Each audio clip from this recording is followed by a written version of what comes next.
Not knowing is a state that I think abstraction is really, really important for addressing, because it's not an illustration, it's not a representation, it's an experience of understanding certain kinds of physical and formal relations: space, color, time, weight, heaviness, lightness, ugliness, beauty.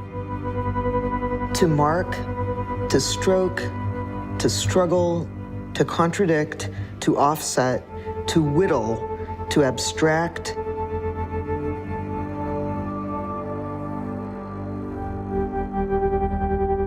Part of doing improvisational work is pitting yourself against the materials and the resistance that they offer, and trying to figure out how to make something happen where you're both working with the materials and also very much working against them and questioning them. I only use scrapers, paper towels, and sort of sticks, and occasionally I use foam brushes, and I have some brushes, but like, I don't have very many because I don't really use them. So it's kind of about finding a way to get some stuff on and then finding any possible scraper, wiper, rag, trowel, etc. to get it out of there. So removal is a big part of it, so I need a sink in my studio. You're editing with your body. You're making these decisions to like spill something out, cut it off, put it over there, you know, move it around, to drag, to pull, to scumble, to cut, to like try to smear it over it. And the next thing depends on the thing before it. You're dealing with mistakes all the time. And you're dealing with regret and like thinking, oh God, no, let me do that again. So on the big level and on the little level and on every level in between, the slippage between control and finesse and form and wanting it to be good and constantly adjusting things and trying to make it better, and between just like first thought, best thought, like let it all hang out, like do a thing, see what you're surprised by. That tension is the tension of me making my work. There's this paradox, you know, at the heart of trying to say what something means, that you need the person's personal story, and at the same time, you can't rely on it. It was in the mid to the late 70s. Painting was very much under assault or critique, and the only argument for painting was, I like to do it. And that didn't seem like a very compelling argument. I had friends who were doing experimental music and experimental poetry and experimental film, and I noticed that the idea of an improvisational music, sound, video type of thing could be applied to painting.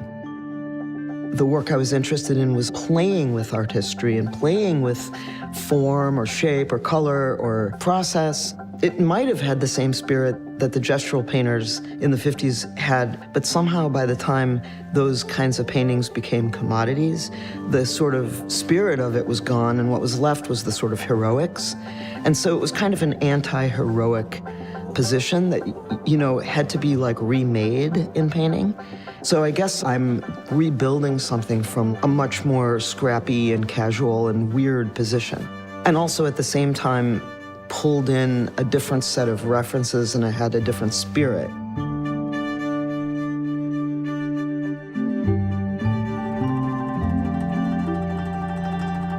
You know, it's not perfect. It shows its scrape downs, and it shows its revision, and it shows its finickiness, but it also shows its openness.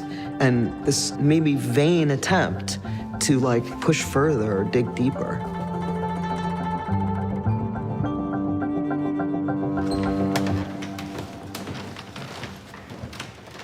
Do you want me to turn the lights off so it's less yellow?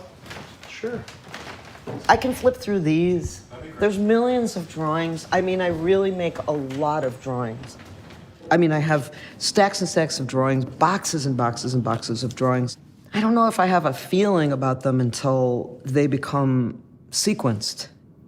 And then there's a point of view that allows that particular edit. I used to always ask my students, what is your unit? You know, there's an atom, there's an inch, there's an hour, there's a day, there's a hand, there's a year. What is your base unit? Because I'm assuming that everybody's is totally different. And they would give me these beautiful answers that were super concise. You know, like one person would just say, it's 1 hour. Whatever they said, I would take it seriously. And I thought, like, how do you build a language out of those units? Because everyone's kind of making up a grammar for their own work. And what's your unit? I don't know. I can't even answer the question. I think my unit is trouble. You go to trouble, then you get out of trouble, then you get back in trouble. So trouble or not trouble, getting to it and getting away from it, and getting from one trouble to the other trouble is the unit. I'm always pretty much looking for something that contradicts the layer that came before, creating a certain kind of tension, and creating something that feels like it sort of holds together and it's sort of falling apart at the same time, and creating something that looks like it's built like a drawing, but it holds together as a painting, but you're not sure why. It's a very elusive position that takes a lot of time to find, and then you can't name it. I've done a lot of writing, but this is a non-linguistic activity that, you know, on some level is foiled by language. So to answer these questions is an impossibility.